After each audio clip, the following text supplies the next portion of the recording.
Chacun de ces chevaux s'est vu retirer les yeux au cours d'une opération appelée énucléation. Princess, la jument de cette vidéo, vient également de subir cette opération.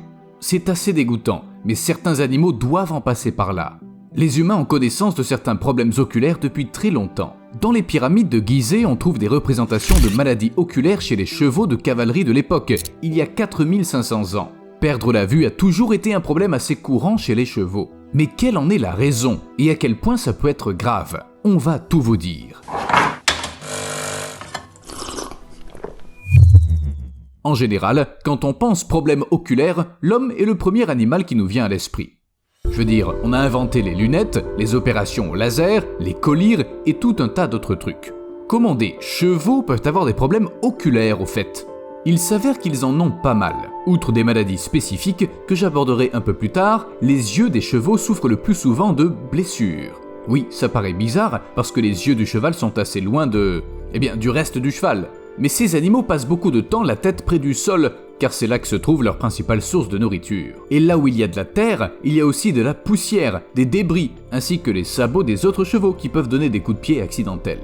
On comprend facilement qu'endommager un œil d'un coup de sabot peut avoir des conséquences, comme une blessure grave pouvant entraîner la cécité. Mais qu'en est-il de la poussière? Il y a de la poussière partout autour de nous, c'est vraiment un problème? Eh bien, il s'avère que oui. Les chevaux, comme les humains, ont des conduits lacrymo-nasaux qui acheminent les larmes dans le nez. Mais la poussière peut les boucher, et alors les chevaux semblent pleurer, sans cesse. Parfois, les conduits se bouchent à cause d'une infection, d'une allergie ou d'une maladie quelconque. Mais dans tous les cas, il faut les purger. Pour ce faire, le cheval est d'abord endormi avec des tranquillisants, puis attaché.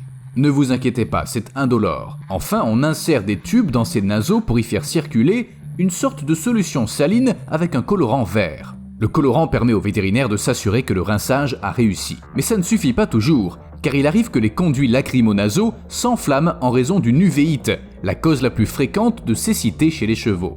Il s'agit d'une maladie très courante, également appelée cécité lunaire, mais les scientifiques ne lui ont toujours pas trouvé de remède. En termes simples, l'uvéite est une inflammation du tractus uvéal de l'œil. Lorsqu'elle est chronique, elle entraîne la cécité lunaire. Bien sûr, on peut en atténuer les symptômes et même en éliminer les signes extérieurs, mais les chevaux souffrant de cette maladie n'en guérissent jamais complètement. Et si la maladie continue de s'aggraver, il n'y a que deux issues possibles, une cécité douloureuse ou l'ablation de l'œil.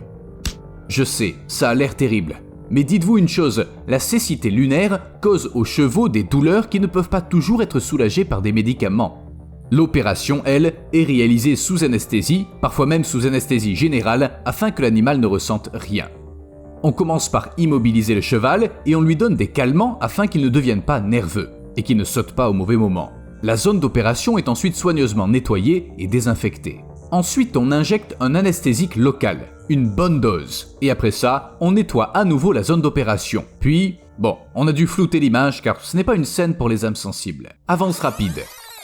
Voilà, l'opération a réussi, le cheval a eu droit à un joli patch. Et je me suis tout de suite demandé, il se passe quoi après? Le problème est réglé, son œil ne lui fait plus mal et l'animal ne souffre pas. Mais comment il va pouvoir continuer de vivre? Surtout s'il s'agit d'un cheval de course distingué, car tout animal peut être atteint de cécité lunaire. L'ablation d'un œil met-elle nécessairement fin à la carrière du cheval? En effet, le règlement de certaines compétitions stipule qu'un cheval doit avoir ses deux yeux. Oui, ça aussi c'est une chose que j'ai apprise aujourd'hui. Mais personne n'a jamais dit que les deux yeux devaient fonctionner. On a donc inventé des prothèses. Certaines ne coûtent qu'entre 18 et 36 €, et franchement, elles n'ont pas l'air très réalistes. D'autres, comme celles en céramique, valent 2700 €, mais c'est des prothèses de qualité, dignes d'un cheval de concours. On dirait que certains propriétaires de chevaux ont un sacré sens de l'humour. Sérieusement, si je faisais partie du jury d'un concours de chevaux, je donnerais à ce type tous les prix. Je sens son regard sur mon âme. En fait, c'est bizarre. Vous vous souvenez de ce que j'ai dit au début de la vidéo? Il y a 4500 ans déjà, nos ancêtres décrivaient les problèmes oculaires des chevaux. C'était il y a bien longtemps, mais ils n'y trouvaient pas de remède. Bien plus tard, dans les années 1600, on pensait que les uvéites récurrentes étaient liées aux phases de la Lune. C'est ainsi que la maladie a reçu son nom, la cécité lunaire, mais on ne savait toujours pas comment la guérir. Imaginez un peu. Avant l'invention des voitures, les chevaux servaient littéralement à tout. On s'en servait pour voyager, pour l'agriculture, pour transporter les pompiers. Sans oublier toutes les anciennes batailles où la cavalerie procurait un énorme avantage sur l'ennemi, et les joutes équestres. À tout moment, n'importe quel cheval pouvait être mis hors service, devenir aveugle à cause d'une maladie, quel désastre! Bien sûr, il y avait beaucoup d'autres façons de se blesser lors d'une joute, mais vous comprenez, un cheval aveugle ne risque pas de vous apporter la victoire. À ce moment-là, j'ai relu le script et j'ai demandé « Steve, comment diable peut-on ne pas remarquer que son cheval a des problèmes aux yeux? Comment on peut passer à côté de ça si on se soucie de l'animal ?» Eh bien, il s'avère qu'on peut. Souvent, les changements qui se produisent dans les yeux des chevaux sont si subtils qu'ils sont très difficiles à remarquer. Surtout quand l'animal a de si beaux cils. La maladie s'aggrave jusqu'à ce que le cheval devienne aveugle, et c'est alors seulement que le propriétaire s'aperçoit du problème. Mais il existe des signes révélateurs.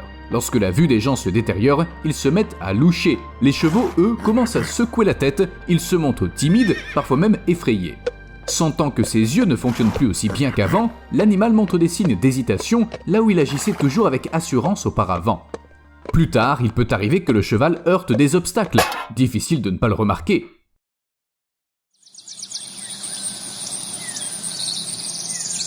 Mais disons que la maladie s'est aggravée et qu'il a fallu retirer l'œil. Imaginons qu'on a même obtenu une super prothèse oculaire pour son cheval. Comment il peut vivre avec ça maintenant ? Est-il possible d'apprendre à vivre sa vie de cheval dans de telles conditions ? Il s'avère qu'avec la bonne personne pour accompagner l'animal, l'adaptation se passe très bien.